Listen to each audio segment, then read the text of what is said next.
Rassurez-vous, nous sommes bel et bien au studio en cette journée du jeudi 3 octobre pour vous accompagner au Club de la Presse. Ils sont également en place. Eux, c'est les deux techniciens qui nous accompagnent. Victor Boekoku Michel Tomega qui manie les boutons de la console pendant que Jérôme Dakucha enregistre les sons et les images pour vous les disposer dès la fin de cette émission. Cette émission que nous animons avec les confrères et deux invités aujourd'hui. Magloire Teko Kenvi, bonjour. Bonjour Sas, bonjour chers confrères autour de la table. Bonjour à nos chers fidèles auditeurs de Canal FM. Et toute ma compassion donc à tous ces Togolais qui ont passé la nuit dernière pratiquement sous l'eau, parce que j'ai connu des ménages dont les chambres ont été envahies par l'eau toute la nuit et fait et autres bagages dehors. C'était pénible, mais c'est la vie. Nous allons y revenir, sauf que vos parents de Koumabala sur les plateaux de Cloto doivent être contents parce que c'est la belle saison des pluies. Oui, c'est la belle saison des pluies. Les parents à Koumabala là-bas ne demandent que ça pour que les moissons soient bonnes à la fin de chaque période agricole. Sauf que quand il pleut beaucoup également, l'autre aspect c'est que ça dégrade beaucoup plus la voie qui y mène. Oui. Donc je crois qu'on va devoir faire avec. La vie est ainsi faite. Pendant que les uns rient, les autres font la grise mine. C'est la vie, n'est-ce pas, Elomati Chogwe? Oui, c'est bien la vie. Bonjour à toutes et à tous. Bonjour aux confrères et bonjour Canal FM. Nous allons revenir sur...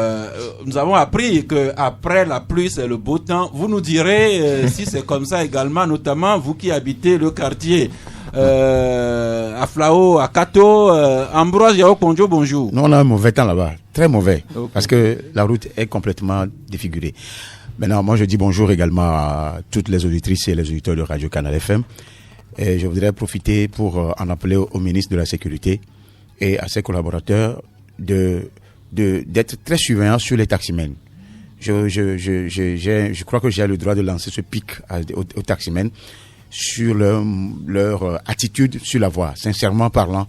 Sincèrement, au-delà des immédiats dont on accuse tout le temps, les taximens en sont pour beaucoup dans le cas des accidents. Même si la voie est à sens double, ils cherchent à créer un troisième sens. Je ne sais pas si... Ce n'est pas normal.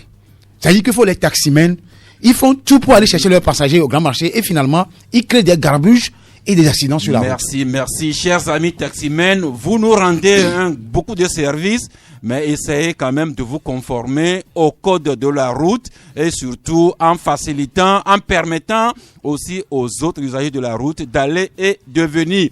Nous attendons incessamment un quatrième confrère, mais deux invités que nous avons aujourd'hui, deux dames qui nous viennent de la Poste. Madame Géraldine Keyewa, bonjour. Bonjour Sasgao, bonjour fidèles auditeurs et chers journalistes. Effectivement, nous aussi, nous compatissons à ce flux de pluie qui arrive sur Lomé, parce qu'à Lomé, on n'a plus de culture, donc ce n'est plus la peine d'avoir autant de pluie. Eh bien, adressez cela au ciel. Merci. Merci. Donc, Madame Kewa, qui est la directrice commerciale de la Société des Postes du Togo, également avec nous aussi au studio, Madame Binta Bari, bonjour. Bonjour Sasgao, comment vous allez? Dieu merci, nous nous portons bien. Dieu merci, on a bien dormi hier avec la pluie, mais j'espère que ça ne va pas s'augmenter. Et avant la pluie, vous ne dormiez pas bien? Non, il faisait un peu chaud. Ah voilà, votre mari, chapeau à lui qui a fait que vous avez bien dormi. Eh bien, Madame Binta Bari, qui est responsable marketing à la Société des Postes, eh bien, dans quelques jours sera la journée mondiale des postes. Comment est-ce que la poste togolaise se prépare à cela? C'est pour ça que ces deux grandes dames sont avec nous. Mais Madame Kewa, Madame Bari, vous êtes mère d'enfants. Et vos enfants vont à l'école. Oui. N'est-ce pas? Oui. Eh bien, c'est avec vous que nous partageons ce vieux constaté que je tire des deux journaux. Dans sa parution hier, le confrère La Manchette écrivait à sa une, c'était un dossier qui porte sur sexe, alcool et drogue au Togo, sur les traces des jeunes qui se noient. Et aujourd'hui, c'est le magazine Focus Info qui écrit 25 000 débits de boissons qui ont été ouverts à Lomé et ses environs au cours de l'année 2019. Madame Kewa, vous qui êtes épouse au foyer et mère d'enfants, comment réagissez-vous spontanément quand vous découvrez ces deux réalités de notre pays, de notre ville de Lomé? Merci de la question. Effectivement, c'est un énorme problème qui est là parce que je pense qu'il y a vraiment toute une sensibilisation qu'il faut faire dès l'enfance avec l'enfant. Et c'est vraiment très difficile après de pouvoir... il faut vraiment surveiller ces enfants dès le bas âge pour que après ils ne puissent pas aller justement dans les débits de boissons et qu'il y ait tous ces problèmes. Et donc, c'est vraiment dramatique tout ce qu'on entend ces derniers temps par rapport aux autres actualités. Merci. 25 000 débits de boissons ouverts. La brasserie du Bénin doit sourire. Les tenanciers du bar aussi, le personnel qui travaille aussi, et nous les consommateurs. Mais Madame Barry, le problème c'est que de plus en plus de ces débits de boissons s'installent directement à côté de nos établissements scolaires. Ces écoles qu'on soupçonne qu'ils laissent circuler également des drogues. Il y a ce problème de boissons en sachet plastique qui circulent, les drogues et tout ça. Alors vous, mère d'enfant, Madame Barry, qu'est-ce que ça vous dit? Ça me dit que ça va vraiment perturber l'éducation des enfants. Et j'espérais entendre 25 000 écoles ouvertes. Voilà. Donc, on espère vraiment que la brasserie surveillera de très près cette vague de débits de boissons qui s'ouvre. Et au-delà de la brasserie, les nouveaux maires, quand ils prendront fonction, ils verront à ce que les écoles soient vraiment loin Merci. de ces débits-là. Vous habitez dans quelle commune de Golfe? Je crois que c'est Golfe 5. Je suis à Végy. À Végy. Eh bien, vous verrez quand votre nouveau maire sera installé quelle est la distance que ce maire mettra entre les écoles et les débits de boissons. La pensée du jour que nous tenons d'une fidèle auditrice qui partage avec nous cette sagesse du terroir. Magloire Teko Kenvi, vous êtes le Benjamin de la classe. Eh bien, la sagesse dit qu'on n'arrive pas au sommet en dépassant les autres, mais en se dépassant soi-même. Magloire. On n'arrive pas au sommet en dépassant les autres, mais en se dépassant soi-même. Oui, je crois quand même que l'auteur de cette pensée a parfaitement raison parce que dans la vie, tout est question de volonté. Il ne s'agit pas de vouloir imiter forcément les autres, mais savoir circonscrire ses compétences, ses moyens d'action et pour y arriver. Je crois que il n'y a pas meilleure manière que de compter sur soi parce que c'est de ça qu'il s'agit. Si tu as la ferme conviction que tu as la capacité de parvenir à quelque chose et que tu t'arranges pour avoir les moyens de côté, je crois que tu y arriveras. L'essentiel, c'est de pouvoir compter sur soi-même, pas sur autrui. Compter sur soi-même, se fixer des défis à relever, des frontières à atteindre. C'est ce que, si j'ai bien compris, c'est en pur musulman, c'est ça le vrai sens du djihad, s'affronter soi-même et se donner des limites à franchir, des sommets à atteindre. Retenons ce qui est positif.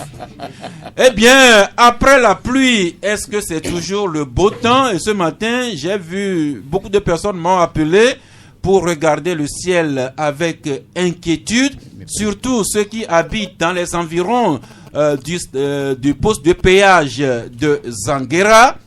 Ils ont les pieds dans l'eau, sans citer de nom. Et l'homme a dit Chogwe, nous avons plein de parents, d'amis vers Zanguera. Vraiment, ils deviennent des batraciens. Certains ont déjà quitté leur domicile. Oui, c'est le triste spectacle auquel on assiste chaque année. Chaque année, je pense que on fait la même chose. Il y a même pire qui se produit chaque année, c'est-à-dire qu'il y a des morts d'hommes. Cette année déjà, vous avez entendu parler de 2 fillettes qui sont mortes pendant la grande saison pluvieuse vers Soviépé. et parce que pendant qu'elles dormaient, l'eau est rentrée dans leur chambre et puis à un niveau donné a quand même englouti cette devis. Donc cette petite saison pluvieuse qui s'annonce un peu plus longue que prévu selon la météo. Mais hier, pendant 5 heures de pluie, on a vu tous les dégâts que cela a occasionné. Toutes les rues étaient difficiles d'accès et on se croirait plutôt dans un lac avec un débit très très fort. Et quand vous prenez la route d'Adi-de-Gomé au niveau de Sauviépé, au niveau de Cap, il y a un étang d'eau, une retenue d'eau là-bas. Vous allez voir le débit d'eau qui coulait. Quand vous allez peut-être au niveau de la route a été Bojona, coupée hier pendant quelques heures. Pendant plusieurs heures. Et quand vous prenez la route Carrefour Bojona, vous savez toute la difficulté qu'il y a là-bas entre le quartier Toti, fin pavé, jusqu'au Carrefour Bojona. Vous allez voir les gens qui n'arrivaient même pas à se frayer un chemin pour aller soit au boulot, soit à la maison. Et à Zanguera aussi, il y a des cris, même à Baie, comme d'habitude, les pavés de Baie. Notamment la voie qui mène de Baie Marché jusqu'au boulevard au niveau de l'immeuble Fiata. Voilà, donc toutes ces voies aujourd'hui qui se retrouvent difficiles d'accès et nous qui sommes des riverains, qui avons toutes les difficultés à rentrer chez nous, à aller au boulot. Et donc aujourd'hui, je pense qu'il faut, comme je l'avais dit ici, il faut un nouveau plan d'urbanisation de la ville et il faut que l'Agence nationale de protection civile puisse quand même nous aider à nous en sortir. Mais je vais finir en disant que j'ai une pensée particulière à l'endroit de tous ceux qui aujourd'hui se retrouvent sinistrés du fait des intempéries. On se demande, ceux qui sont à Gbalepédo là, au niveau du bar, le trou, si nous ne sommes pas véritablement dans le trou, un peu partout. Et puis les pluies d'hier qui ont fait 2 victimes collatérales. Hier, Patricia Adisekou, notre rédactrice en chef, et son adjoint, Alphonse Ken, quand ils ont réussi avec quel brio à traverser les eaux, ils ont abouti directement au garage. Et quand les mécaniciens leur ont tendu la facture, ils ont la migraine depuis hier. Eh bien, la presse qui revient sur ces pluies d'hier, la Nouvelle Tribune qui titre « Forte pluie hier sur le Mai, plusieurs quartiers inondés ». On en a parlé. Le bâtisseur qui écrit également plusieurs quartiers de Lomé qui nagent. Et Liberté qui écrit que les inondations vont s'inviter dans le débat de l'élection présidentielle en 2020. Nous allons y revenir. Mais Michel Tchadja, bonjour.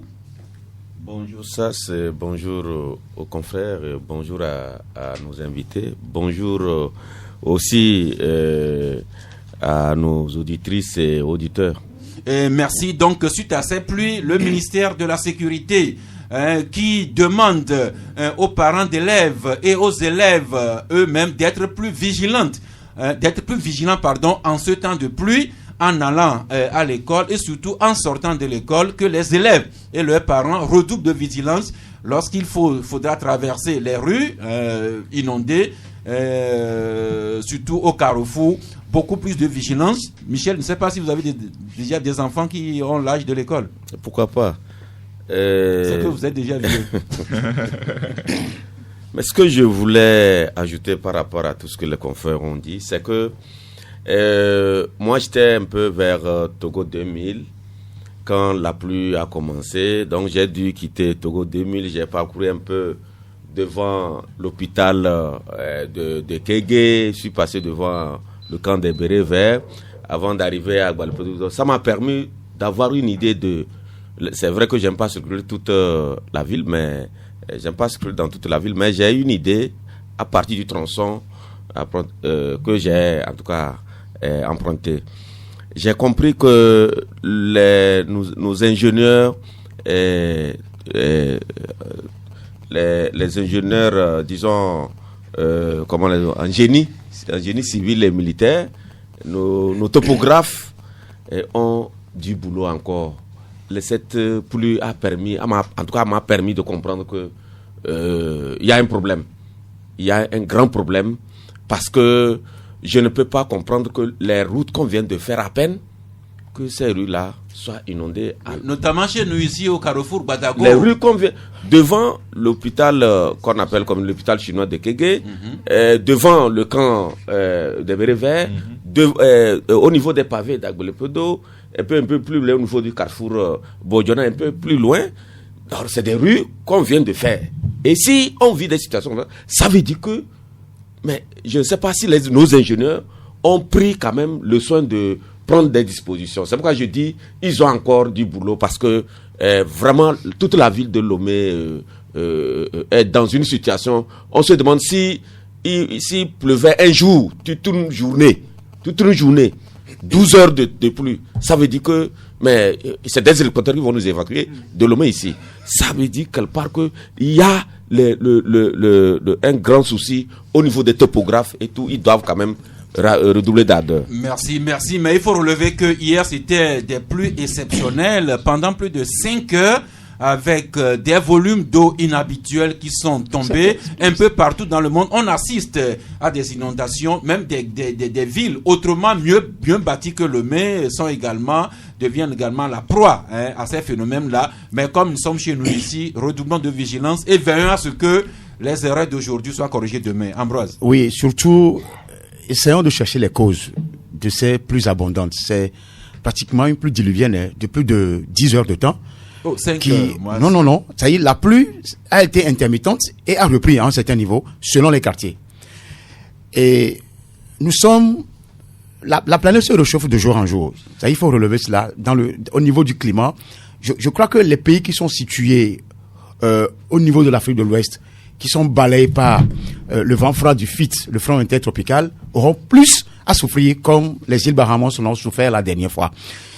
Si je dis ça, d'abord nous sommes exposés au niveau de notre côte. La mer qui balaye, la fonte des glaces fait fondre les glaces et fait balayer la côte, fait disparaître des maisons chaque jour, à chaque mètre, chaque année.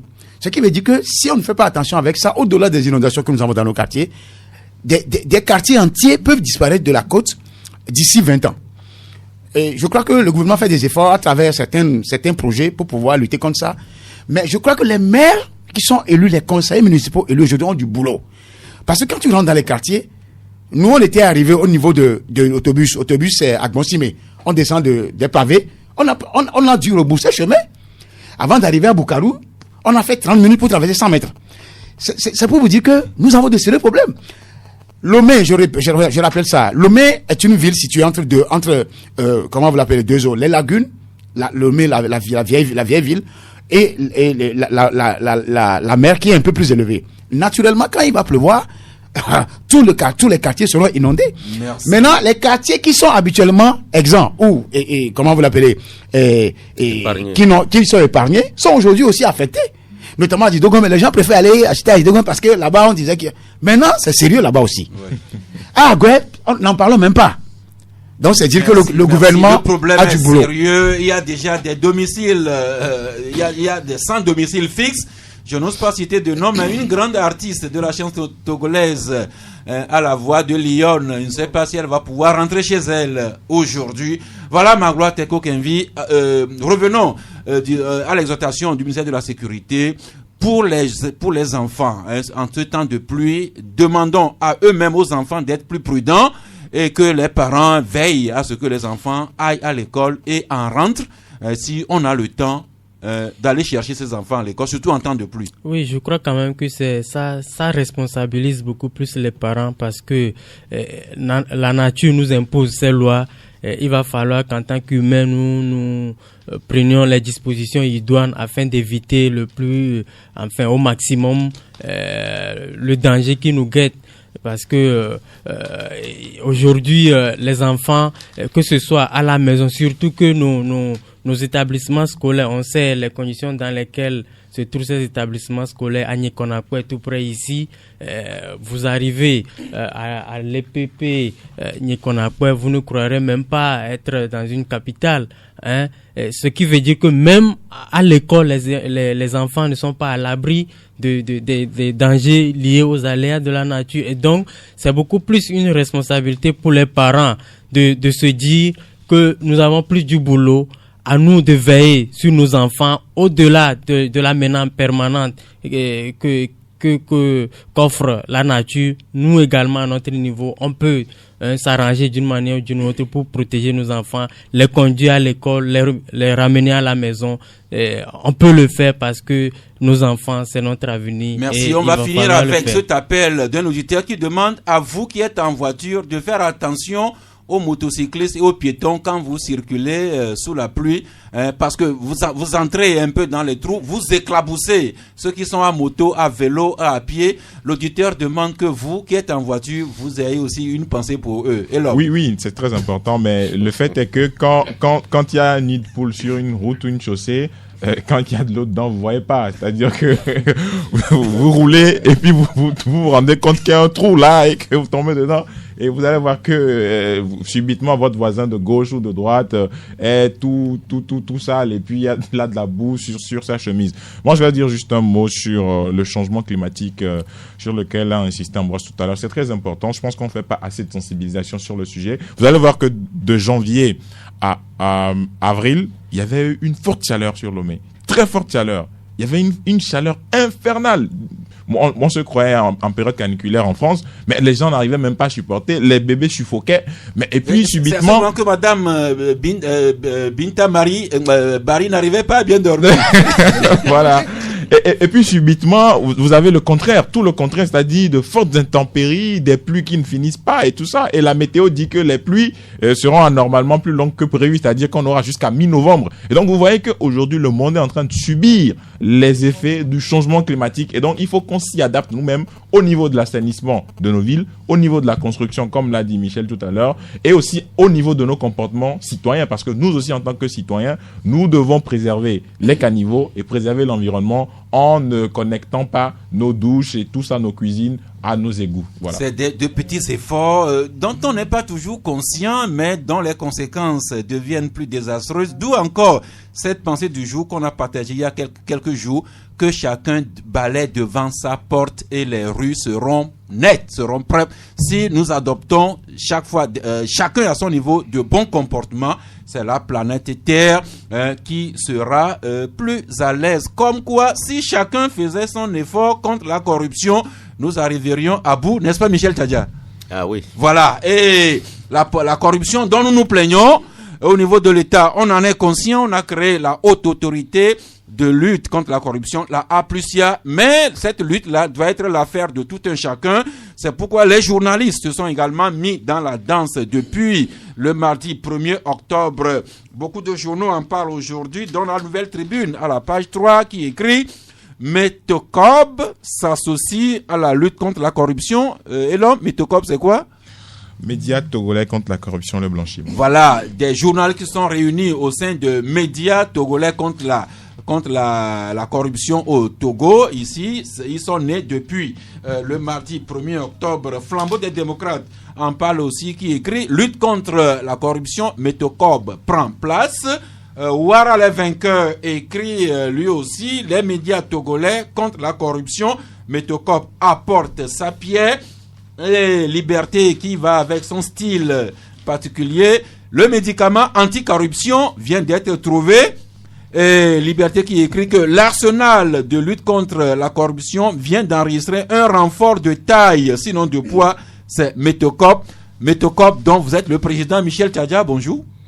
Bonjour Sas. Eh bien, parlez-nous rapidement de Métocob et comment vous les journalistes, nous pensons vraiment ajouter notre pierre à la lutte contre la corruption. Comme nous l'avons bien écrit et certains confrères l'ont écrit, Métocob, c'est Médias togolais contre la corruption et le blanchiment. Et cette association est née de la volonté d'un certain nombre de confrères. Des confrères qui ont voulu qu'à un moment donné que nous fédérons nos énergies pour faire en sorte que le phénomène de la corruption au Togo soit aussi combattu beaucoup plus efficacement par les journalistes. Depuis des années, il y a des confrères des médias qui dénoncent, qui ont toujours pris la peine de parler de la corruption, de dénoncer des situations.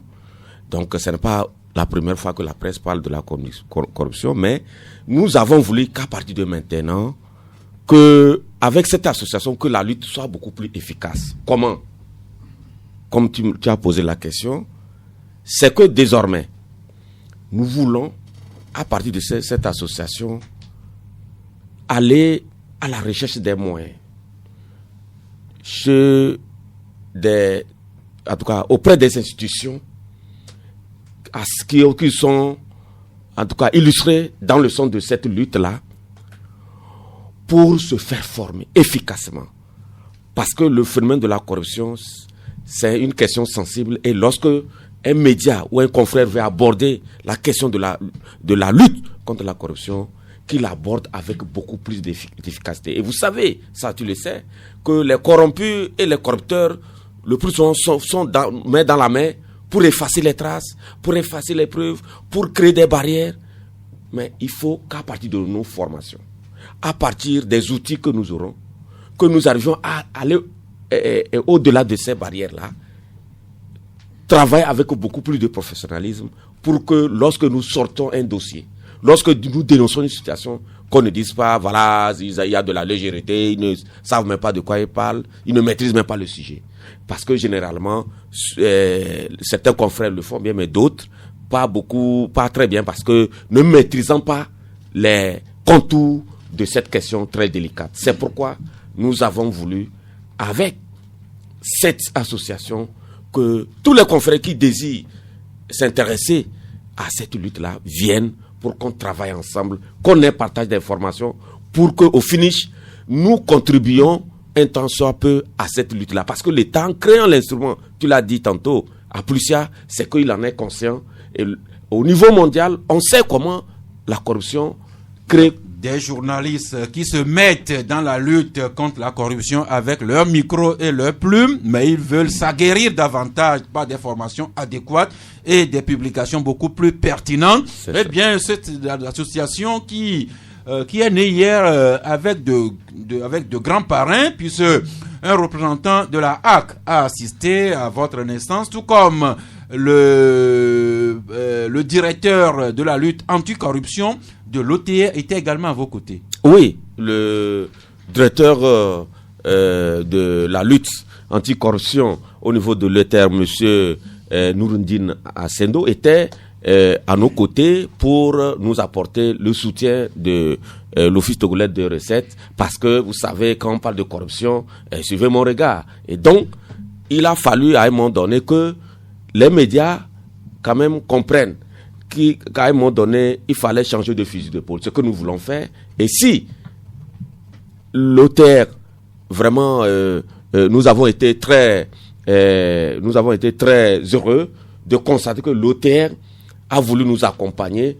Peut-être dans l'avenir, nous sommes en train de prendre des contacts, comment peut-être nous former, comment peut-être nous aider à avoir beaucoup plus d'outils pour lutter aux côtés de l'État, pour faire reculer un temps soit peu la corruption dans notre pays. Merci. Liberté qui ironise que le vrai médicament contre la corruption vient d'être trouvé. Je peux dire également, corrompus et corrupteurs, attention, les médias viennent d'entrer dans la danse avec l'espoir que la Poste n'est pas trop victime de la corruption, Madame Kewa. Bon, je dirais que nous faisons tout pour bien servir nos clients et qu'on puisse pas dire que la Poste soit la victime ou bien pose des actes. En tout cas, nous invitons nos clients à nous le dire, parce que c'est vrai que souvent le Togolais n'aime pas dire ce qu'il a vu. C'est déjà, je crois, la première base aussi. La première base qu'il faut, parce que on nous a dit, par exemple, des collègues postiers au Niger, que le client, quand il n'est pas satisfait à nos guichets, il va directement demander des informations complémentaires pour que ce risque de corruption ne soit pas là. Mais ici, nous n'avons que très rarement des informations, des plaintes, et c'est ça qui fait que nous ne pouvons pas améliorer notre qualité de service, et si jamais il devait y avoir de la corruption, le savoir nous-mêmes. Merci. Et le convaincre. La lutte contre la corruption passe également par des dénonciations à base de faits réels. Le ministère de la Sécurité a mis à disposition le numéro vert 1014 qui a quelques difficultés, avec l'espoir que le numéro vert là va fonctionner et que tous les numéros verts fonctionneront pour qu'on puisse, sur la base de faits réels, déposer des plaintes contre les services que nous offre l'administration et autres. Alors, c'est la Poste aujourd'hui. Vous avez déjà commencé à en parler, Madame Kewa, vous qui êtes directrice commerciale de la Société des Postes. Quels sont les services que la Poste togolaise offre aujourd'hui à nous qui sommes vos clients? Merci beaucoup pour cette question. Effectivement, la Poste offre les services financiers et les services du courrier. Et donc, nous voudrions un petit peu parler plus amplement sur les services innovants que nous avons faits ces dernières années. Le compte éco-CCP, le compte épargne, qui permet à ce que le client puisse ouvrir son compte directement à partir du portable et utiliser les porte-monnaies électroniques de T-Money et de Flouze. C'est une idée justement pour éviter que une personne soit victime de vol parce qu'elle aura mis peut-être de l'argent sous son matelas, et c'est pour sécuriser son argent que nous avons donc développé ce compte éco-CCP. C'est facile d'utilisation, c'est rémunéré 2% l'an, et malgré toute notre publicité, nous rencontrons encore certains clients qui se disent « Ah bon, vous faites ça ?»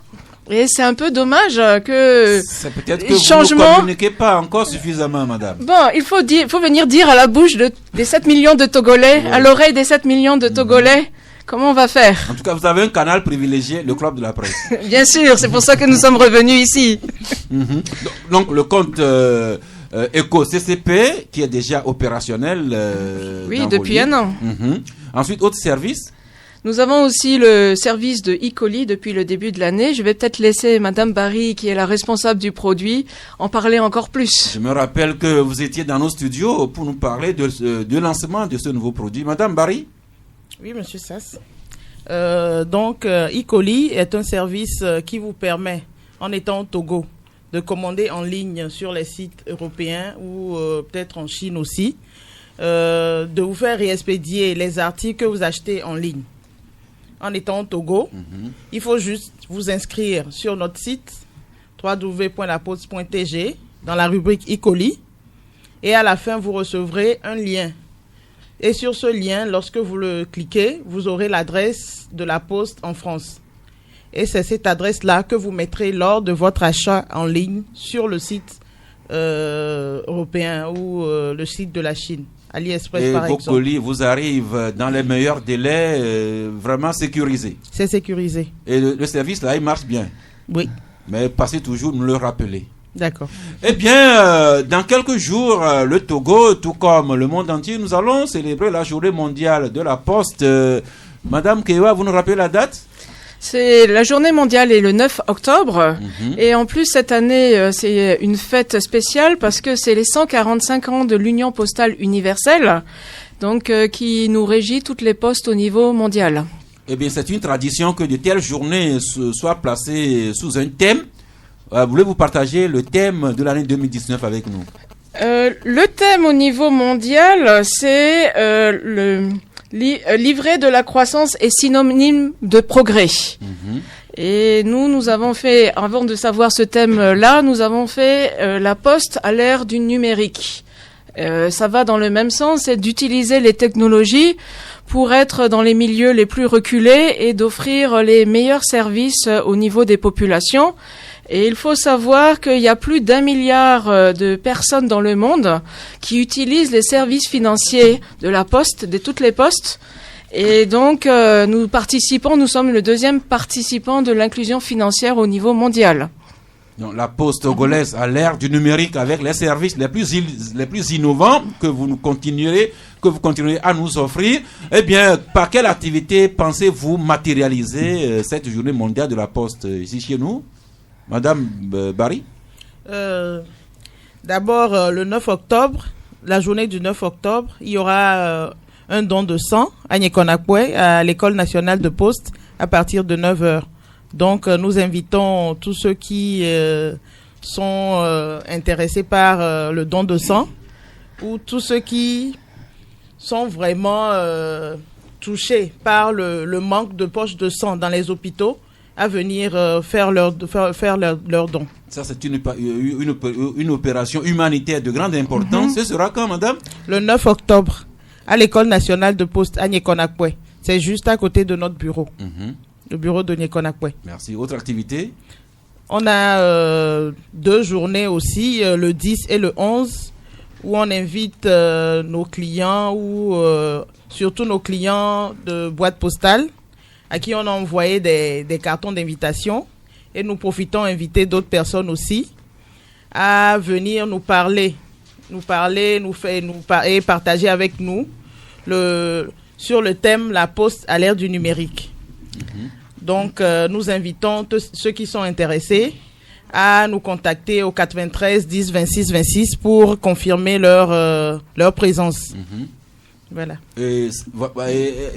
Autre activité encore ou bien c'est les 2 activités phares? C'est les 2 activités phares parce que c'est surtout le 10 et le 11, c'est pour commencer à parler dans l'oreille de nos clients et donc nos clients privilégiés qui ont une adresse postale. Et qui utilisent vraiment le courrier depuis, ils ne savent pas que nous avons aussi peut-être d'autres services qui peuvent leur faciliter la vie. Et c'est cet échange-là que nous souhaitons faire avec ces clients. Nous avons donc partagé aussi cette information sur les réseaux sociaux. Et comme l'a dit ma collaboratrice, nous invitons à s'inscrire réellement parce que nous avons un nombre de places limité. C'est quand même pas une foire foraine parce que dans une foire foraine, les clients ne vont pas facilement, surtout les clients un peu timides, s'exprimer alors qu'ils ont peut-être de très bonnes idées qu'on peut recueillir. Et justement, dans l'idée de l'amélioration continue et l'utilisation de toutes les technologies disponibles. Merci. Eh bien, madame Géraldine Keyewa et sa collègue Madame Binta Bari, la première est directrice commerciale à la Poste, la seconde responsable marketing, qui sont venus rappeler les derniers services innovants que la Poste nous sert également, comment la Poste togolaise pense matérialiser la journée mondiale de la Poste. Ce sera le 9 octobre prochain. Magloire? Oui, merci à nos invités pour leur éclaircissement. Moi, je voudrais aussi, en tant que client de la Poste, profiter de votre présence pour vous poser 2 petites questions. C'est en rapport avec le service qu'ils offrent à leur clientèle, la qualité du service surtout. Il s'est fait que depuis le 18 mars dernier, je devrais recevoir un courrier depuis Paris. Et malheureusement, l'adresse, la boîte postale que j'ai envoyée pour qu'on puisse me l'envoyer sur ça, il s'est fait qu'on nous l'avait retiré. C'est-à-dire c'est l'adresse postale de notre journal en réalité. Mais depuis un moment, on ne l'utilise plus et on nous l'a retiré. Moi, je ne savais pas. Et donc, le courrier a été envoyé certes à Lomé. Mais quand j'ai été à la poste, on m'a fait comprendre qu'on l'a attribué le numéro, on l'a attribué à une autre personne. Maintenant, que puis-je faire? J'ai demandé, on m'a dit qu'il n'y a plus de solution, que la seule solution c'est de renvoyer le courrier sur Paris à l'expéditeur. J'ai essayé de négocier avec l'agent, en tout cas la directrice de l'agent, pour voir si je peux rentrer en contact avec le nouveau propriétaire de la boîte postale, mais ça a été négatif. Et à ce jour, je ne sais pas si on a encore envoyé le courrier sur Paris, parce qu'on me dit depuis Paris que ce n'est plus retourné chez eux. Et donc, je suis resté dans ce vide jusqu'à ce jour. Quand vous parlez de l'amélioration du service, j'aimerais vous poser cette question. Dans ce genre de conditions, il n'y a pas d'autres alternatives à créer pour que le client soit mieux servi au cas où il se perdait un peu dans les dressages comme moi. Madame la directrice commerciale. En tout cas, merci beaucoup de ce problème. Ce que je voudrais d'abord dire, c'est que pour le paiement des boîtes postales, parce que souvent c'est la difficulté que nous avons et nous laissons plus d'une année la boîte disponible alors qu'elle n'est pas payée. Quel est le locataire qui va rester dans une maison pendant 1 an sans payer pour un service ou pour se faire loger, quelles que soient les conditions? Et ensuite nous avons des difficultés justement de livraison. Donc, ce que je voudrais vraiment attirer l'attention, c'est de tous nos clients qui ont des boîtes postales, de ne pas se dire que je n'ai pas de courrier. J'aurai un jour un courrier important, je dois avoir une adresse postale. Et après, c'est très difficile, quand nous avons donc résilié cette boîte plus d'1 an après, de venir demander au nouveau propriétaire de la location, pardon, l'ancien veut revenir, il veut réutiliser sa boîte, et donc, comment je vais faire? Et je vais dire que par rapport à ça, moi, je suis très stricte pour ne plus négocier, parce que on a essayé par tous les moyens d'informer les clients, par tous les moyens réellement. Mais le client attend toujours le dernier moment lorsque c'est vraiment grave pour payer sa boîte. Je voudrais juste vous dire, aujourd'hui, ce matin, j'ai fait beaucoup de publicité pour que on vienne m'écouter sur Canal FM. Donc, j'ai envoyé des SMS très tôt le matin à tout le monde. Et j'ai envoyé donc à quelqu'un qui avait plutôt son courrier, qui n'avait pas de boîte postale, parce qu'elle ne savait pas que son courrier, comme elle vient de la France, elle ne savait pas que son courrier devait avoir une boîte postale. Et j'avais cherché moi-même personnellement là où il y avait des courriers. Et ensuite, j'ai redemandé encore si le courrier n'était pas arrivé. Ce matin, nous avons retrouvé ce courrier. Il faut pouvoir remonter ces informations, parce qu'au niveau des chefs d'agence, ils ont l'habitude des opérations habituelles. Mais traitez vraiment de ces réclamations. Écrivez un courrier. On va voir comment on peut retrouver au moins ce courrier et voir comment vous aider. Mais j'invite quand même à ce que tout le monde pense à sa boîte postale. C'est son adresse qui est importante. Merci, Michel. Oui, je pense que vous n'êtes pas ici pour qu'on parle seulement des lettres. Il y a aussi, la Poste est une banque en quelque sorte. Le micro. La Poste est une banque en quelque sorte. J'ai fait un constat, et ce constat, plus de 5-6 fois, j'ai fait le recoupement, et j'ai vu que c'est vraiment constant. Le constat il est constant, c'est dû au fait que on a des cartes électroniques. Et quand vous avez cette carte-là, pour un client de la Poste, c'est peut-être un jour férié ou bien un jour de fête, lorsque vous êtes à la veille d'une fête par exemple, au lieu d'aller faire la queue, vous pouvez aller directement si vous avez quelque chose pour prendre. Mais j'ai constaté que c'est à la veille des fêtes que comment l'appelle-t-on là? Ces cartes électroniques ne marchent pas. À la veille des fêtes, ça ne marche pas. Les jours fériés, la plupart des cas, ça ne marche pas. Je ne sais pas, c'est sciemment la Poste le fait pour peut-être nous empêcher de beaucoup dépenser. Ou bien, c'est quel est le problème? Puisque si c'est 1-2 fois, on peut dire que c'est vrai, la technique peut vous échapper de temps. Mais on constate que c'est récurrent. À quoi Alors, cela est dû? mesdames, est-ce que c'est vous-même qui démagnétisez les cartes juste au moment où les gens ont besoin d'aller faire des opérations? Monsieur Sasgao, Oui. nous ne voulons pas quand même que les clients ne puissent pas fêter et penser à son épargne en réalité. Donc, je pense que on va en tout cas remonter cette information pour voir si effectivement il y a des pertes de connexion à chaque veille de fête. Parce nous ne le faisons patiemment. Nous voulons que nos clients soient heureux et puissent disposer de l'argent à tout moment. Donc, merci encore. Je crois qu'on était vraiment les bienvenus. Vous êtes nos premiers clients. Et c'est très bien de remonter ces informations. Je vais le prendre en compte et je veillerai personnellement à ce que ces GAB puissent fonctionner Merci. les veilles de Comme fête. la Poste intéresse Ambroise, je vous concède aussi une question. Non, moi, je n'ai pas. Moi, je voudrais féliciter la Poste pour le travail qu'elle fait, sincèrement, parce que moi, quand je veux prendre je veux voyager sur Cara ou Dapan, c'est la Poste que je prends. Le bus. Et je sais que je suis sécurisé. Ce n'est pas que les autres ne me sécurisent pas. Et au-delà de ça, la Poste qui a joué l'intelligence de se transformer en multi-service. Parce qu'avec le numérique, il y a beaucoup de choses qui doivent désormais échapper à la Poste. Ils ont rapidement changé en banque, en truc. Et quand vous y allez, les gens sont aux États-Unis, peuvent vous envoyer de l'argent par la Poste. Donc j'ai trouvé ça très génial. Et tout en appuyant ce que Michel a dit. relevé. Parce que quand la chose tend à créer un désagrément aussi, il faut le dire. Mais quand c'est bon aussi, à un moment donné, il faut aussi le dire. Maintenant, vous devez être fiers parce que c'est pas tous les jours qu'Ambroise attribue des cartons verts. Mais, merci beaucoup en tout cas. Oui, et là, C'est des faits. Oui, moi j'ai une question à l'endroit de nos invités. C'est de savoir aujourd'hui quel est l'avenir du courrier physique à l'ère des technologies de l'information et de la communication. Et c'est une question que je me pose beaucoup plus souvent. Et parce qu'aujourd'hui, avec la TIC, on a beaucoup plus d'outils connectés pour recevoir des mails, imprimer des documents. Mais quel est aujourd'hui l'avenir pour vous qui travaillez à la Poste? Quel est l'avenir du courrier physique ou de la boîte postale à l'ère des TIC? Je suis tenté de vous demander si vous-même l'homme, si vous écrivez encore des courriers physiques, mais je laisse mesdames vous répondre. Bon, merci. Effectivement, depuis des années, nous avons constaté que le courrier entre particuliers, entre personnes physiques n'est plus là parce que c'est plus facile d'envoyer aux États-Unis par d'autres moyens technologiques que d'avoir une lettre qui va arriver peut-être une semaine après.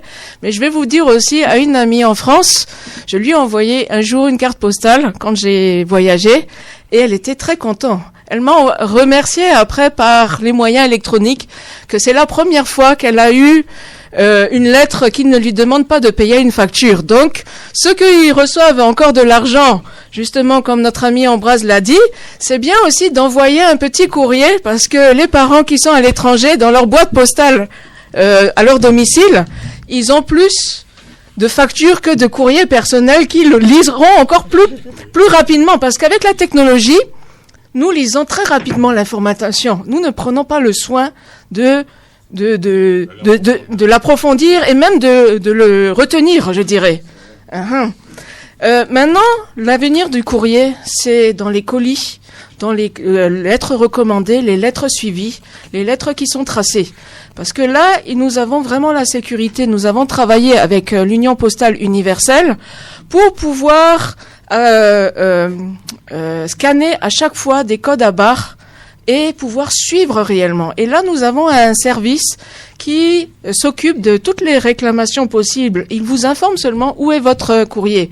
Parce que c'est vrai qu'au niveau des transports, des fois, ça peut prendre un peu plus de temps.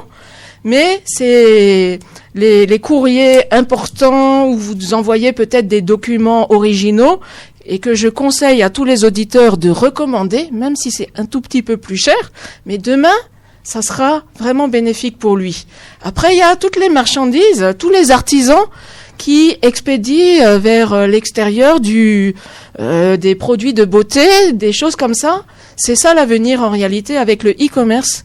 C'est l'avenir de la Poste. Merci. Les courriers physiques avec nostalgie. Rappelez-vous quand on écrivait des lettres d'amour à nos fiancés avec les timbres là-dessus.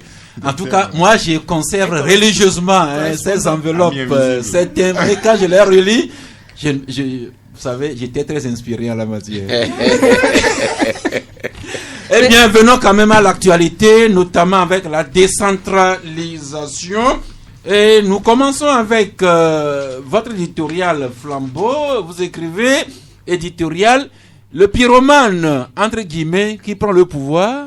Ça m'a intéressé, Magloire. Oui, ça doit vous intéresser forcément parce que c'est l'actualité. En réalité, nous avons voulu ironiser sur cette question-là parce que vous savez, il y a suite aux incendies qui ont eu lieu à Lomé, notamment en janvier 2013, il y a eu une suite judiciaire à cette affaire où Monsieur Jean-Pierre Fabre a été inculpé, en plus de quelques acteurs, notamment Maître Gilles Benoît Fangbedi, Maître Pandé Adjaré, qui avaient été inculpés à l'époque, dont certains sont devenus députés, d'autres deviennent maires aujourd'hui, alors que on ne connaît pas encore le dénouement judiciaire de cette affaire. Et justement, à la suite, 6 ans après, le hasard a fait que Monsieur Jean-Pierre Fabre, qui a été inculpé, soit élu maire de la commune qui abrite justement ce marché-là. Et donc, nous avons voulu ironiser en disant donc le pyromane d'hier, pyromane entre guillemets. Entre griffes, bien sûr, entre griffes d'hier, après le pouvoir. Et donc, il veut marquer son territoire.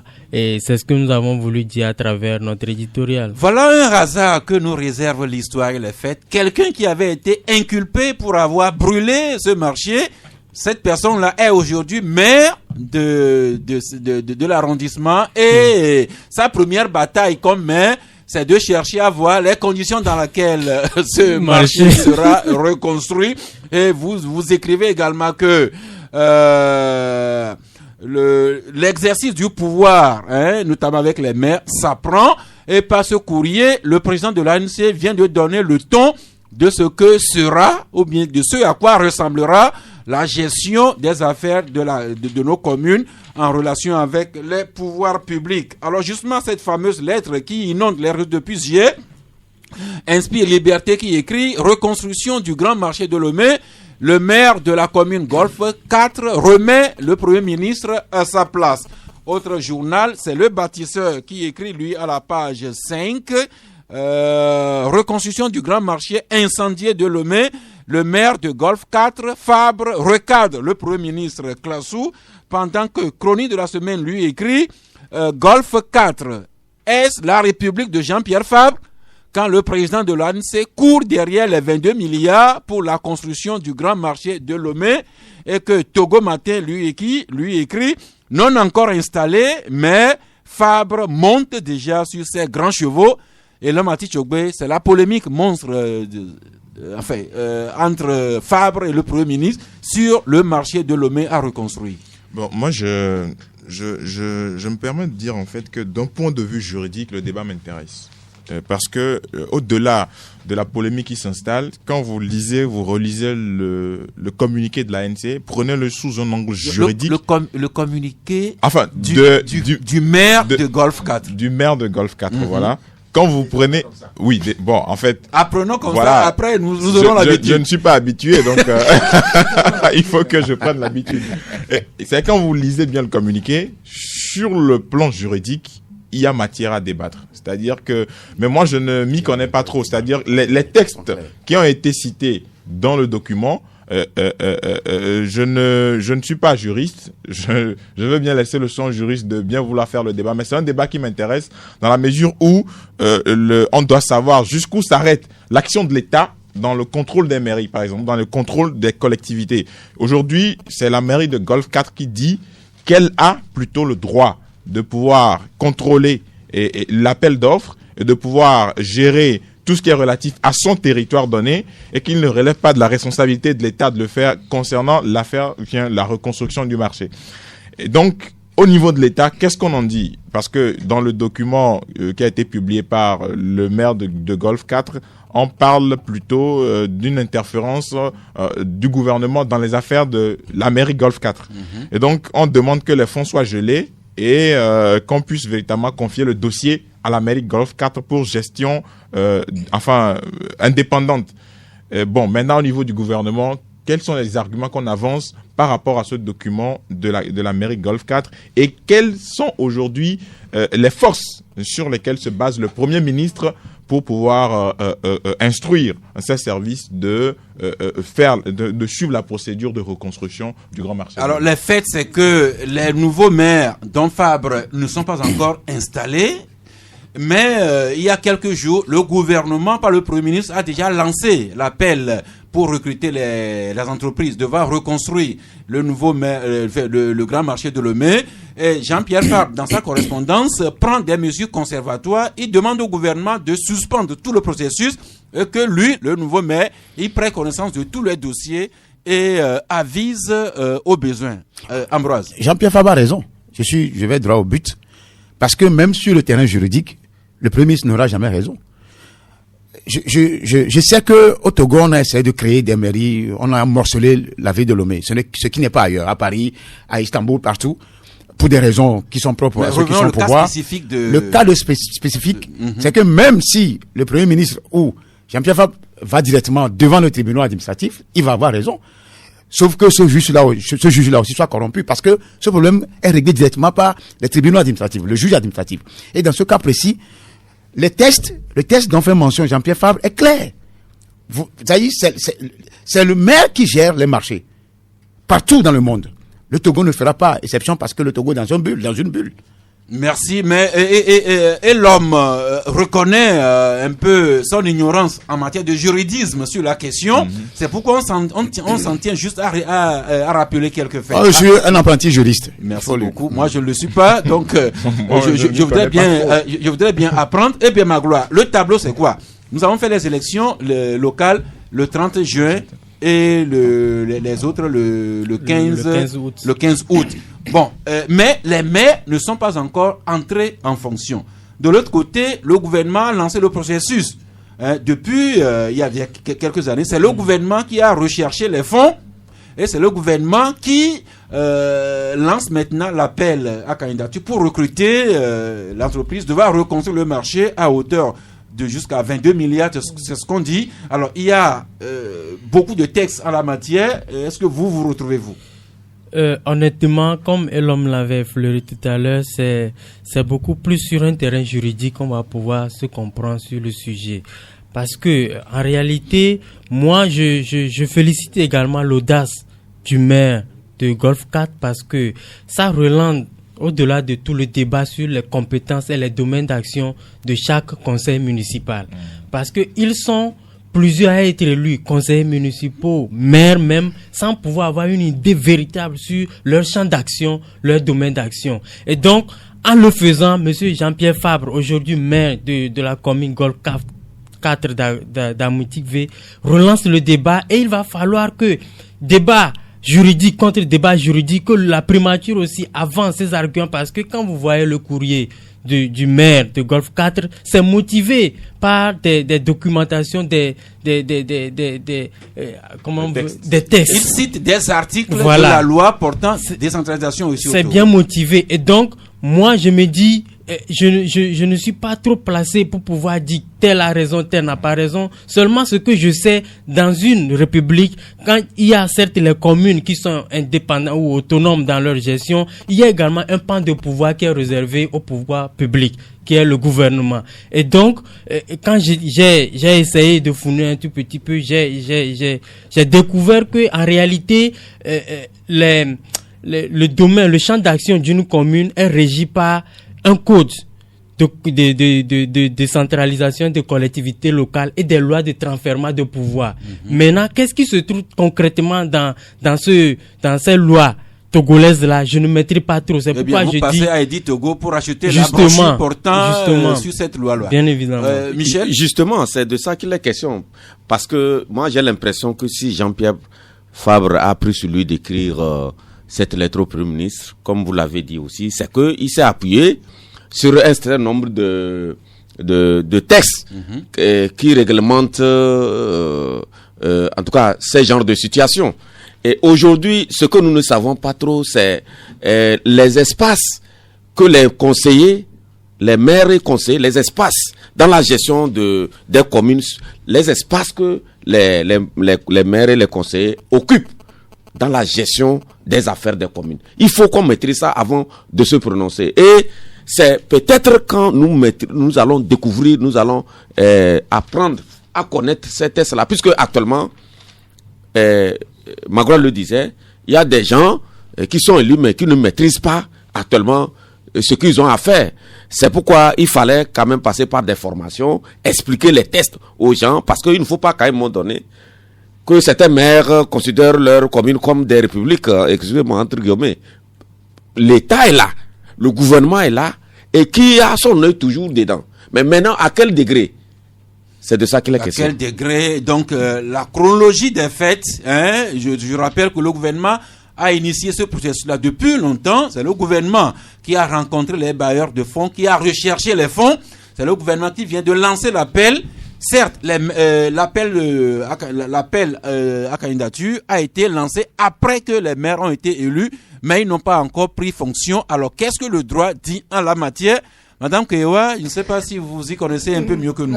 Pas en droit en général et pas vraiment sur la question, mais je voudrais juste dire qu'à un moment donné, comme les mairies viennent de commencer, il devait sûrement y avoir des dispositions transitoires pour savoir les dossiers qui ont été déjà entamés, comment il faut les gérer, et justement parce que on passe pas la main du jour au lendemain normalement dans la vie publique.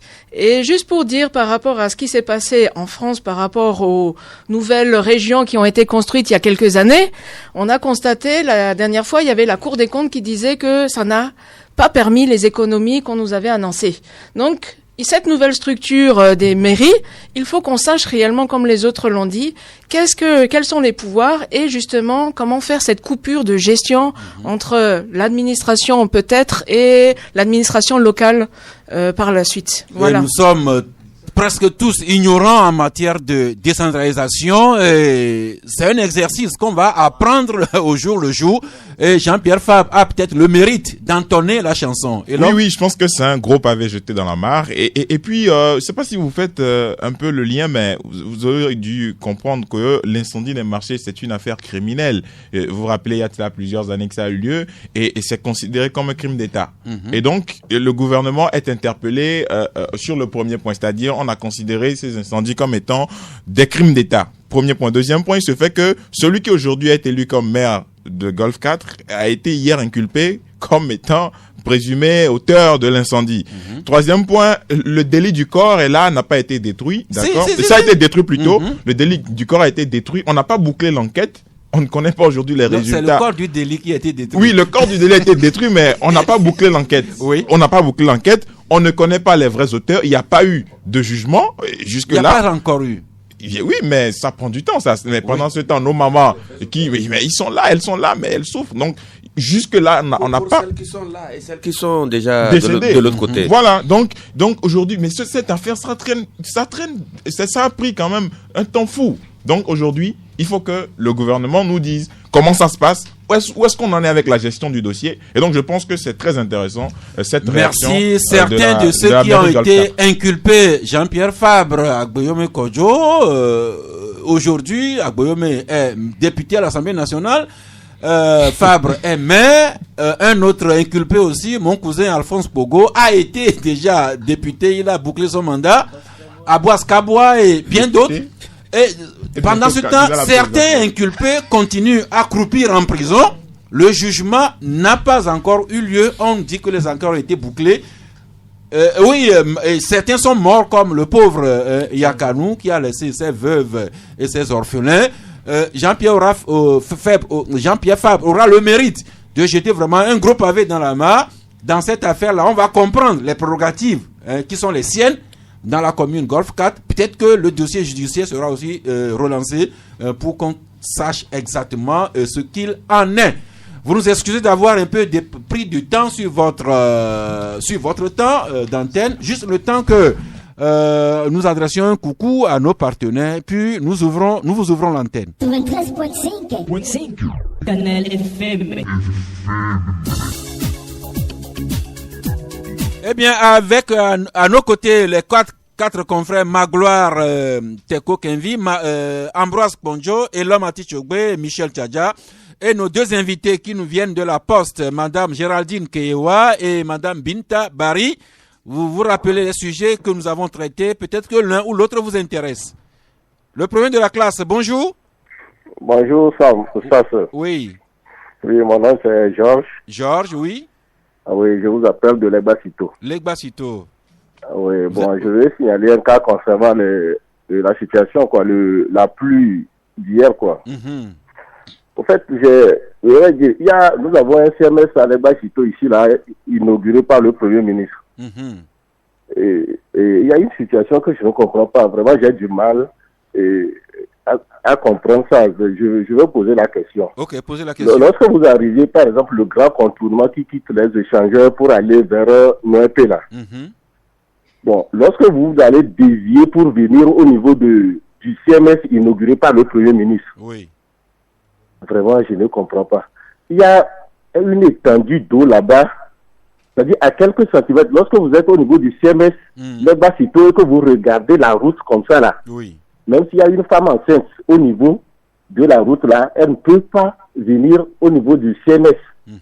S'il pleut, que ça soit en voiture, à moto ou à pied. Oui. Mais je ne comprends pas comment est-ce que le Premier ministre peut inaugurer un CMS et voir que entre le grand contournement et le CMS, il y a une étendue d'eau et il ne peut pas demander au moins qu'on prolonge un peu le goudron pour favoriser, c'est-à-dire le déplacement aux patients qui vont arriver.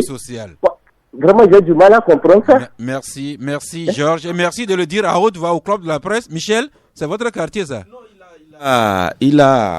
le point dont il parle, je pense qu'il a raison. C'est un point qui est là-bas depuis, mais bon, peut-être que le jour où le Premier ministre est venu, il n'y avait pas de l'eau. Maintenant, c'est de voir ceux qui travaillent là-bas, lorsqu'il y a des situations comme ça, c'est peut-être de remonter l'information pour voir dans quelle mesure. Parce que ce qu'on dit généralement, la route du contournement là, a créé des désarmements. J'ai parlé ici la dernière fois ici que au niveau du nord ouest de l'Ebasito, mais toutes les concessions qui sont là-bas, le quartier vraiment est lessivé à chaque fois qu'il y a plu. Et donc, il faut quand même que ceux qui sont les services techniques de la préfecture d'Agoignivé, quand même, de temps en temps, jettent un coup d'œil pour voir ce qu'on peut corriger et ce qu'on peut corriger en même temps, ce qu'on peut corriger après. Merci. Je rappelle que Liberté a écrit que les inondations risquent de s'inviter dans le débat de l'élection présidentielle. J'ai l'impression que ça a déjà commencé. L'auditeur suivant, bonjour. Georges. Ah oui, d'un Georges à un autre. Oui. C'est pour ma question, c'est pour les dames. Je ne connais pas leur nom. De la Société des Postes. Madame oui. Géraldine Keyewa et Madame Binta Bari. Oui. J'ai une boîte postale depuis 1995. Il s'est fait que durant un certain temps, j'ai quitté le pays. J'étais à l'extérieur.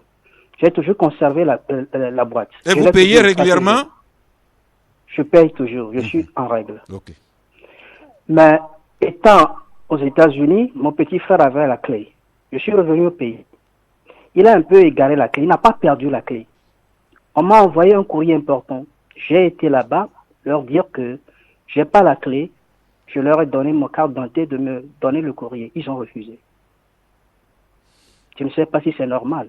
Mais la même chose m'arrive des fois. Bon, pas des fois. Des fois, j'avais aussi une boîte aux États-Unis. Quand j'ai pas ma clé, j'arrive. Mr. Joe, you don't have your key? I say yes. What is your ID?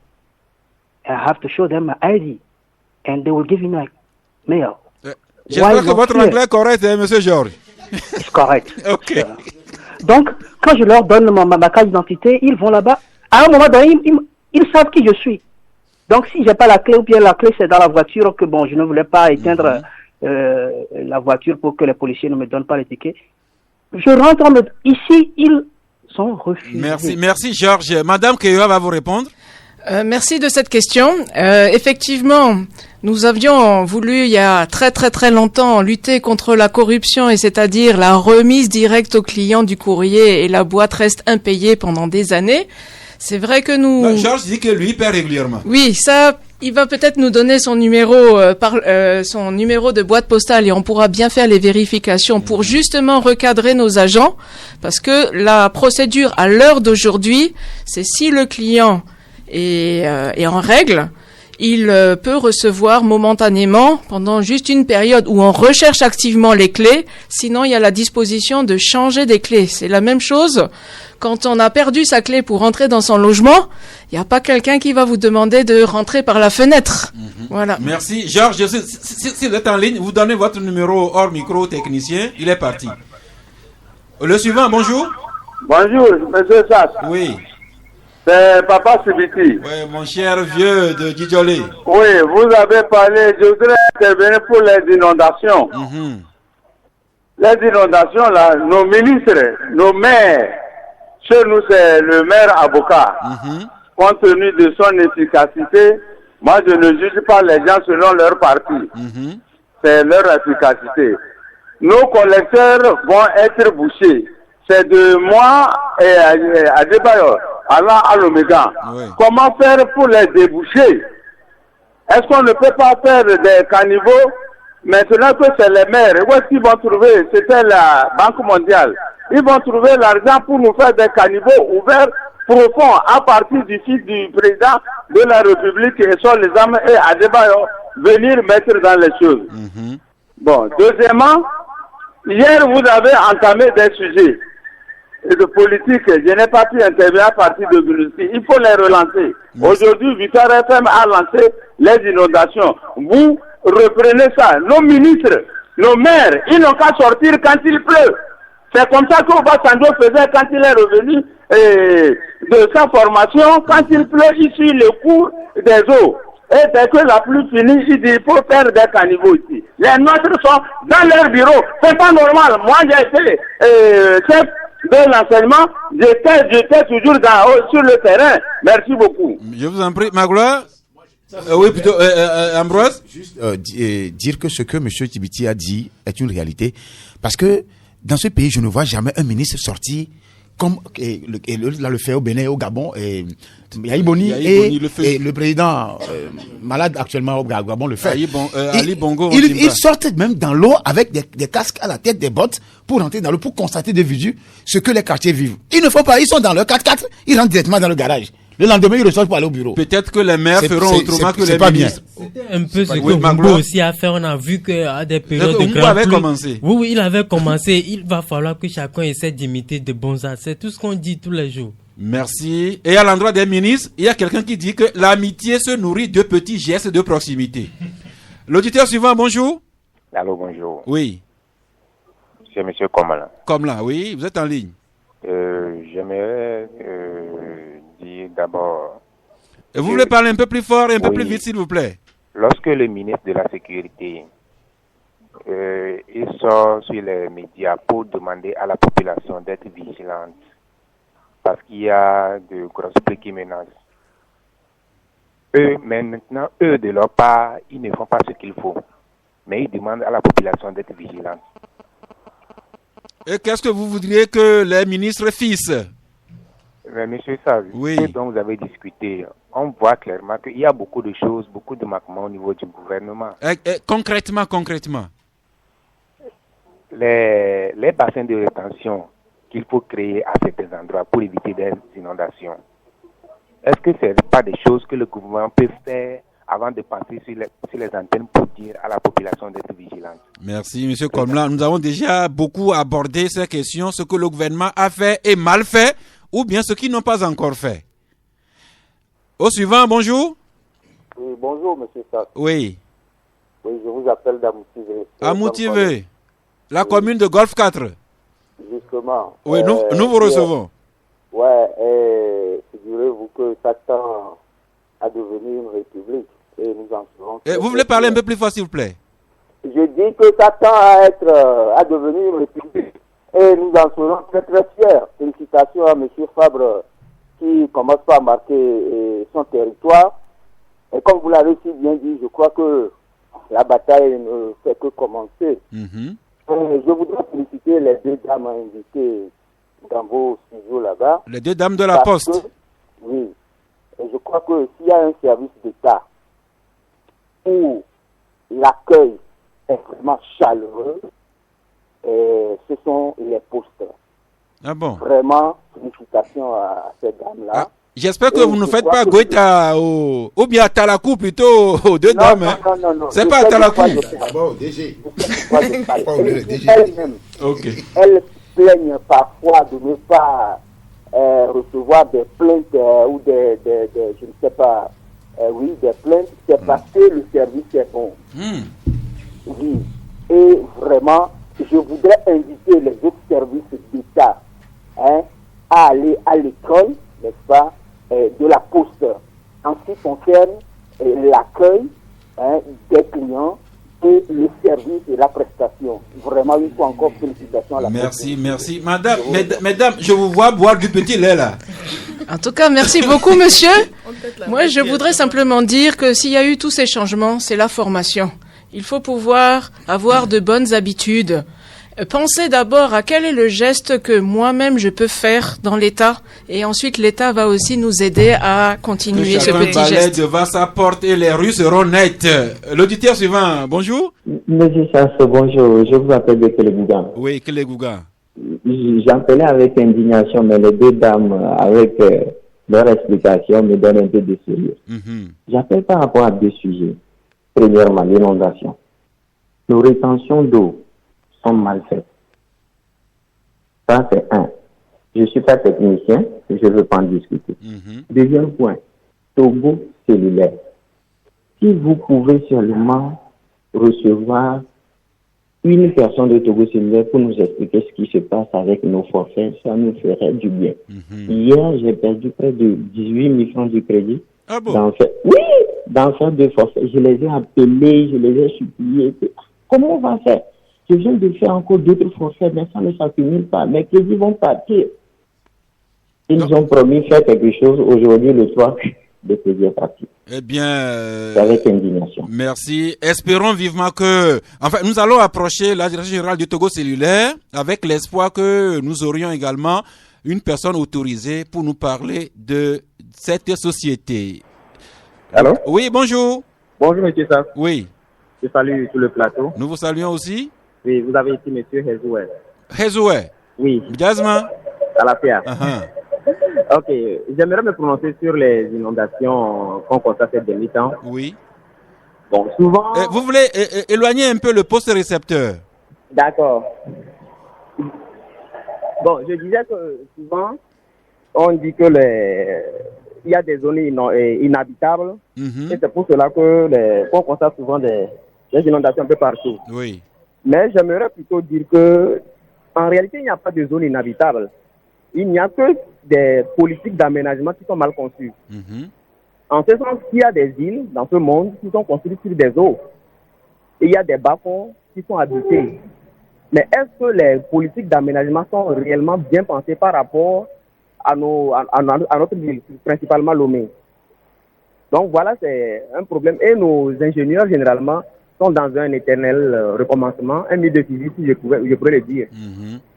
On conçoit des routes avec des caniveaux qui ne répondent pas, mais chaque année, lorsqu'il y a des nouvelles constructions, on ne fait que ces mêmes routes. Oui. Pourquoi ne pas les élargir, les approfondir pour permettre une meilleure canalisation des eaux? Merci l'ami. Je pense que les architectes et les ingénieurs en BTP doivent vraiment revoir la construction. Merci pour ces interpellations à Madame la ministre en charge des infrastructures et à sa collègue également en charge de l'urbanisme. Les deux dames là, si elles ne suivent pas l'émission, leur service doit leur rendre compte fidèlement. 93.5 Canal FM. Eh bien, nous arrivons au terme de cette émission. C'est une tradition. On fait le tour de la table. Commençons par nos invités. Madame Géraldine Kewa. À travers vous, madame, nous saluons votre époux, l'ancien ministre Georges Kewa, et madame Binta Bari. Et voilà, nous sommes à la fin de cette émission. Vos mots de conclusion, madame Bari? J'aimerais remercier d'abord nos clients, nos fidèles clients qui consomment déjà nos produits, et inviter les autres à faire autant. Et surtout pour notre journée, j'invite ceux qui sont intéressés, ceux qui veulent vraiment aider à améliorer, à augmenter les poches de sang dans les hôpitaux. On sait qu'il y a un manque de sang au Togo. Donc, je les invite le 9 octobre pour le don de sang. Donc, on les attend. Et je n'oublie pas les invitations du 10 et du 11. Les invités du 10 et du 11 à nous contacter sur le 93 10 26 26 ou sur le numéro de Madame Kewa, le 90 02 24 00, pour confirmer leur présence, parce que les places sont limitées. Merci Madame Kewa. C'est pas tous les jours qu'un service public récolte autant de lauriers comme vous avez été bénéficiaire aujourd'hui. Mais attention, il y a également la préoccupation de confrère Magloire Teko Kenvi et l'autre ami qui voudrait bien accéder à sa boîte, même s'il ne porte pas sa clé sur lui. Merci Monsieur Sasgao. Je voulais juste dire que comme vous avez votre ami, et il est allé chercher hier sa fille sous la pluie, ça c'est juste une petite remarque. Et je voudrais simplement souligner à tous les auditeurs que s'ils ont des difficultés, qu'ils puissent appeler le 93 10 26 26, parce que comme je l'ai dit pendant l'émission, si nous recevons des informations où il y a peut-être dans certains comportements qui ne sont pas tout à fait suivants, qui ne sont pas là comme les procédures que nous voulons, donc vous savez bien que 110 agences sur tout le territoire, c'est un peu difficile à gérer pour s'assurer que toutes les opérations sont faites. 110 agences, dont celle de Haoteux chez moi. C'est important. J'espère que vous êtes bien servis. Comme il y a une dame là-bas, donc ça devrait être un accueil chaleureux. Nous plaignons pas encore. Ils font bien même ils ont une couleur. Hein. Le bâtiment de la Poste dans tout le pays a une couleur. Oui. C'est ce qui est référentiel. Merci, dans madame, tout le pays. Vous concluez votre conclusion? Donc ce que je voudrais dire vraiment, c'est que tous les clients puissent nous informer s'il y a des difficultés et s'ils veulent avoir plus d'informations aussi sur les produits, parce que comme je l'ai dit, nous ne savons pas tout ce que la Poste peut vous offrir. Et comme l'a dit Ambroise aussi, nous avons beaucoup de services, nous sommes très diversifiés justement pour être toujours là et avoir un service de qualité.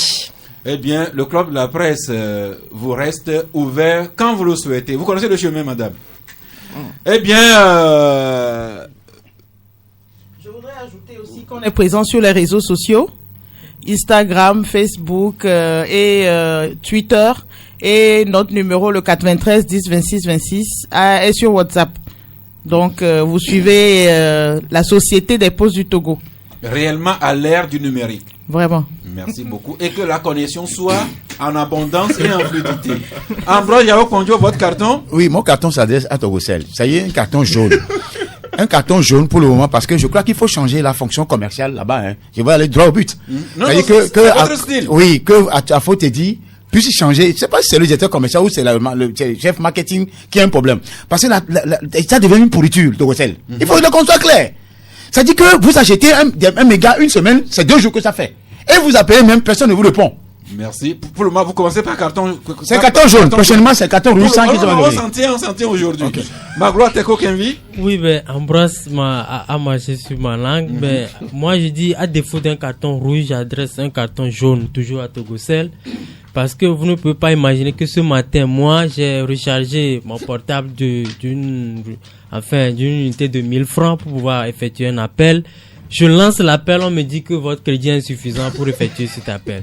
Moi, je croyais... Ou bien c'est un appel international. Non, à Lomé ici. J'étais obligé de recharger à nouveau avant que ça ne passe. J'ai pas compris ça. Il va falloir vraiment que Togocel revoie son fonctionnement. Merci. Et là, Mati Chogwe? Bon, je n'ai pas de carton. Bonne journée à tout le monde. Mais la route de Segbe, vous n'avez rien à dire là-dessus? Oui, je pense qu'on en a parlé. Oui, la route de Segbe, on en parle tout le temps ici. Jusqu'au point où elles font comme de la neige au soleil. Jusqu'au point où il y a un ami qui me posait la question la dernière fois de savoir est-ce qu'on fait un plaidoyer ici pour qu'on goudronne notre route. On m'a dit mais c'est pas un plaidoyer, mais de toutes les façons, c'est la route qui aujourd'hui est plus utilisée dans les transactions entre le Ghana et le Togo. Les solliciter, même pour aller à Accra, les gens passent par là, mais c'est une route en déconfiture totale. Et je vous dis pas depuis hier, quand il a plu, tous les tracas que nous faisons sur cette route-là pour allier nos boulots, nos maisons, c'est extrêmement difficile. Mais vous savez que aussi que nous sommes nombreux, on a à peu près une dizaine de journalistes dans la zone. On a une radio dans la zone, Radio Carré Jeune dans la zone. On a quelqu'un de très haut perché dans la zone. Donc on a quand même beaucoup de personnes. Une association de journalistes sur la route de Segbe. Michel Tadja, on finit avec vous. Michel. Non, moi je n'ai pas de carton. J'invite simplement les confrères journalistes à se joindre à notre association pour que la lutte contre la corruption soit une lutte efficace. Et lorsque la lutte est efficace, c'est que c'est le Togo qui gagne et c'est l'intérêt général qui est en avant. Merci, c'est fini cette émission, mais nous vous retrouvons en beauté demain, vendredi à 11h. Prions qu'il en soit ainsi et Dieu le fera. Mais en attendant, comme les lauriers que la Poste a récoltés aujourd'hui, célébrons la vie à l'ère du numérique.